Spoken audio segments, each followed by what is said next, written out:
Hello, welcome back. It's time now for business news with William Edwards. Well, we're just going to start with some news just out here in France, in fact, that could see 1,200 job losses. Yeah, Virgin Megastores has announced its insolvency. For those who don't know it, it's an international chain which sells music, DVDs, computer games.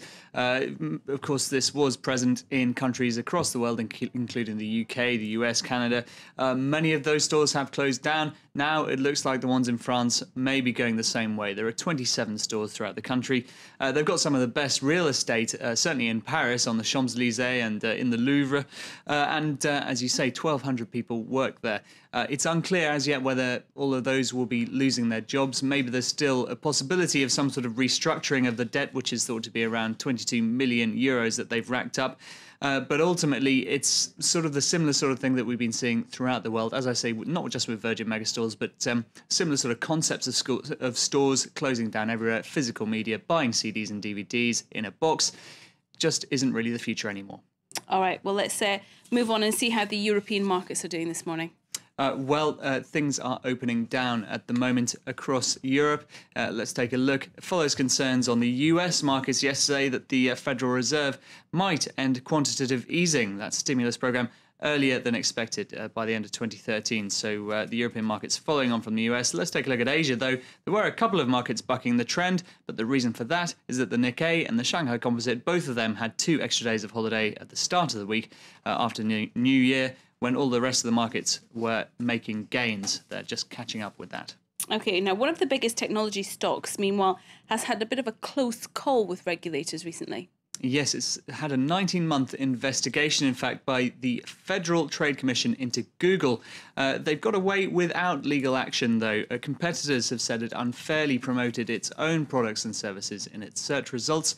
But as Oliver Farrier explains, Google might not have entirely got out of the woods yet. After 9 million pages of deposition and numerous sworn testimonies, the Federal Trade Commission delivers its verdict on the Google antitrust case, and the technology giant has been spared the worst. Google has agreed to license its patents such as Google Maps more favourably to its mobile competitors, but the Commission dismissed claims that Google was tilting its web search results to unfairly favour its own products. We closed this investigation, finding that the evidence does not support a claim that Google's prominent display of its own content on its general search page was undertaken without legitimate justification. It was this second aspect that Google's competitors, notably Microsoft and Yahoo, were mostly concerned with. Now they may appeal to the Department of Justice after the FTC ruled they did not have a case. For Google, though, they are free to continue, much as they did before. Google is unquestionably one of America's great companies, innovative in fields from its core search engine to such varied ventures as driverless cars and augmented reality eyewear. With today's action by the FTC, Google can refocus on its business and its products, but with a clear understanding that it, too, must do so while competing fairly. It is not the end of the company's legal worries. It faces antitrust investigations in at least 6 US states, and EU regulators are expected to rule in a similar case later this month. Okay, well, some decent news there for Google, I guess. But let's look at a couple of companies that haven't been quite so lucky with the authorities. Yeah, let's start with Transocean. You might remember them from the Deepwater Horizon oil spill back in 2010. Transocean was the company that owned the rig and operated it, although BP, which of course has taken the broad share of the blame, they were actually giving the orders and has faced a lot of blame for that. You can see here what the fine is made up of. They've been fined $1.4 billion in all, made up of civil penalties, criminal fines, and also payments to the National Fish and Wildlife Foundation in the US and the National Academy of Sciences for clean-up funds and further study into cleaning up oil spills.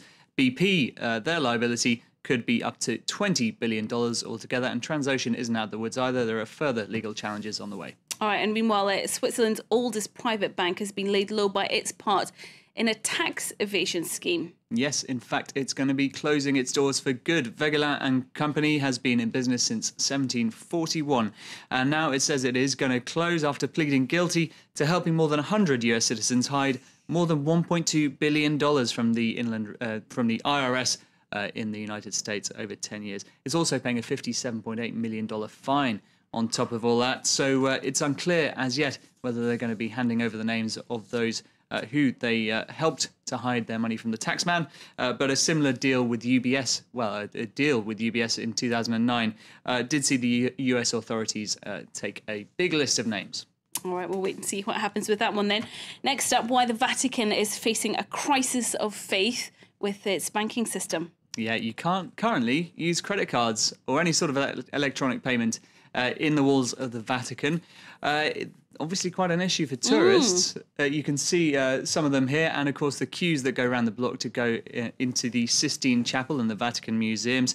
It's thought to be linked to the fact that the Vatican hasn't fully implemented EU money laundering rules, and therefore the Bank of Italy hasn't renewed their license for electronic payments. The Vatican has said a solution might be around as soon as next Monday, but either way, it's not the first time the Vatican Bank has got into trouble, as our correspondent Seema Gupta told us earlier.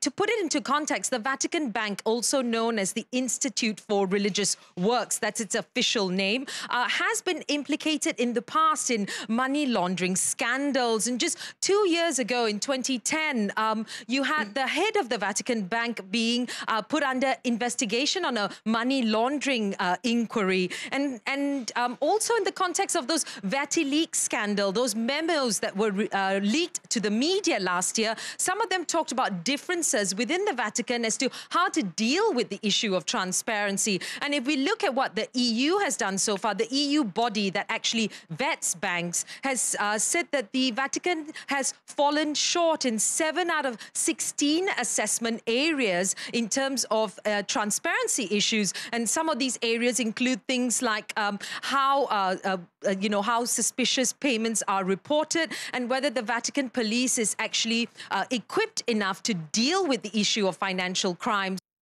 All right, and just finally, Will, tell us about an unemployed man in the UK who's tried a slightly unconventional way of getting a job. Yeah, let's take a look at Adam Pacitti and his latest ruse to try and get a job. You can see here, I spent my last £500 on this billboard. Please give me a job. And he's got a website as well, employadam.com, where you can't blame him for trying. He said he's put in 250 CVs for various jobs so far, and he thought that this might be his last-ditch attempt. He's got a website. You can see the video here that he's put up on that website. A first-class degree. There you go. So okay. That's listing some of his qualities. Good luck to him, eh? Yeah, you've watched it. Would you give him a job? All I'll say is good luck to him, I think, and leave it at that. All right, William Edwards, thank you very much indeed. That's all we have time for here on France 24. Thanks for watching. Bye-bye.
With its huge depots and export terminals, the Port of Gladstone is far from the postcard image of Australia.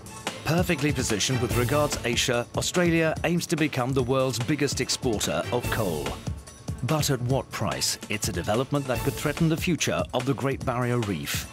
Ecologists are locked in a fierce battle to halt the supporters of industrial development. Planet Hope, today, 11:45 a.m. Paris time, on France 24.